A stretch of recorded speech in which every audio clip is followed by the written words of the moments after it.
सभी सम्मानित साथियों को नमो बुद्धाय, जय भीम, जय संविधान, जय मान्यवर कांशीराम। सम्मानित साथियों, हमें यह अनुभव हो रहा है कि हमने, आपने और हमारे समाज ने जो गुलामी है उसे सबक नहीं लिया। हमारे पुरखों ने सैकड़ों पीढ़ियां गुलामी का जीवन जिया। गुलामी का दौर आज हमें याद करना चाहिए। पहले हमें किसी भी प्रकार की सुविधा नहीं थी।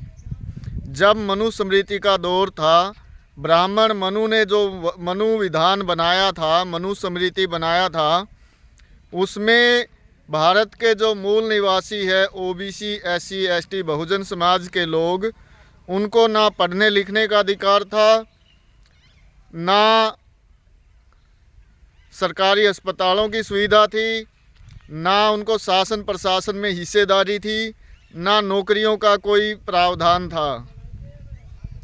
बाबा साहब डॉक्टर भीमराव अंबेडकर ने जब संविधान बनाया तो आपको और हमें बहुत सारे अधिकार मिले।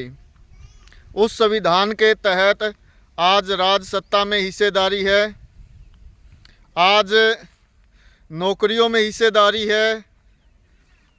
हमारे समाज के लोग पढ़ लिख कर वकील बनते हैं, डॉक्टर बनते हैं, इंजीनियर बनते हैं, बड़े बड़े पदों पर जाते हैं। इवन सरकारी जो स्कॉलरशिप है उसके माध्यम से आगे बढ़ते हैं। लेकिन इतनी सारी सुविधाएं हमें प्राप्त होने के बावजूद भी हम बाबा साहब का जो कर्ज है उसको भूल गए। गरीब से गरीब व्यक्ति बाबा साहब का कर्जवान है। सरकारी स्कीमों का लाभ लेते हैं, हर महीने राशन डिपो पे जा कर के राशन लेते हैं, आंगनबाड़ी की सुविधाओं का लाभ लेते हैं। इवन घर में बच्चों की शादी करते हैं, कन्यादान के माध्यम से मकान बनाते हैं, तो उस समय भी योजनाओं का लाभ लेते हैं ताकि हमें मकान बनाने के लिए अनुदान मिल जाए। छोटी से छोटी सुविधा का लाभ हम सरकारी स्कीमों के माध्यम से लेते हैं जो संविधान में आपके लिए दी हुई है। आज इतनी सारी स्कीमों का लाभ, इतनी सुविधा होते हुए भी आज हम बैक फुट पर हैं, कुछ कर नहीं पा रहे हैं। तो इसका मतलब ये है कि हमने गुलामी से सबक नहीं लिया है। लेकिन जो मनुवादी लोग हैं आपको गुलाम बनाना चाहते हैं, हम दोबारा से मनुस्मृति का शासन करना चाहते हैं और उस मनुस्मृति के माध्यम से आपको सारी सुविधाओं का लाभ आपको कब बंद हो जाए इसकी कोई गारंटी नहीं है। हमें जागना पड़ेगा, समझना पड़ेगा, संगठित होना पड़ेगा, समाज को जगाना पड़ेगा। नहीं तो आने वाले समय में हमारी जो पीढ़ी है, हमारी जनरेशन है, हमारे बच्चे हैं, हमें गद्दारी का सर्टिफिकेट देंगे। वो कहेंगे कि आपने 2-3 पीढ़ी, 4 पीढ़ी जो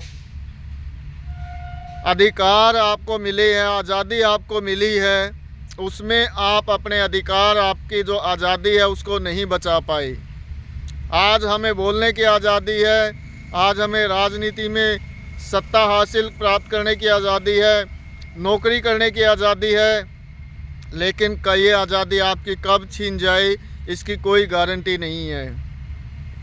क्योंकि बाबा साहब ने आपको ये सभी आज़ादी बचाने के लिए, सभी अधिकार बचाने के लिए एक अधिकार दिया था जिसका नाम था मताधिकार।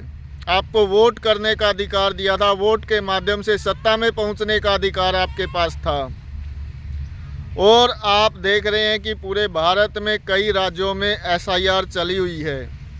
अगर आप जागरूक नहीं रहे, आपने SIR को गंभीरता से नहीं लिया, जाने अनजाने में आप अपने पुरखों को, अपने माता पिता के 2002 या 2003 वाली लिस्ट से आपके रिकॉर्ड नहीं दर्ज करवा पाए उनके भाग संख्या नंबर, उनके सीरियल नंबर, विधानसभा नंबर नहीं जुड़वा पाए तो आपका वोट रद्द हो सकता है। और इस गलत फहमी में मत रहना कि वोट रद्द हो गया तो क्या होगा। अगर आपका वोट रद्द हो गया तो क्या आपकी पीढ़ी दोबारा से वोट बनवा पाएगी? क्या आपको ये अधिकार आपके सुरक्षित रह पाएंगे?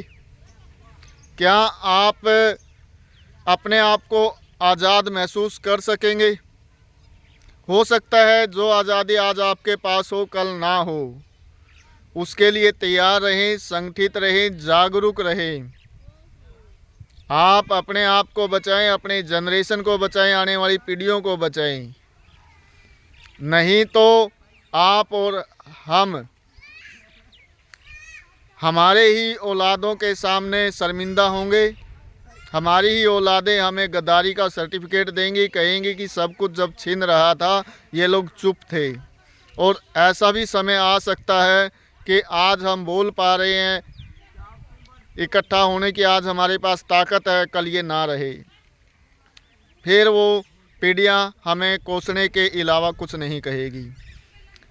आप सभी को पुनः नमो बुद्धाय। जय भीम, जय संविधान, जय मान्यवर कांशीराम।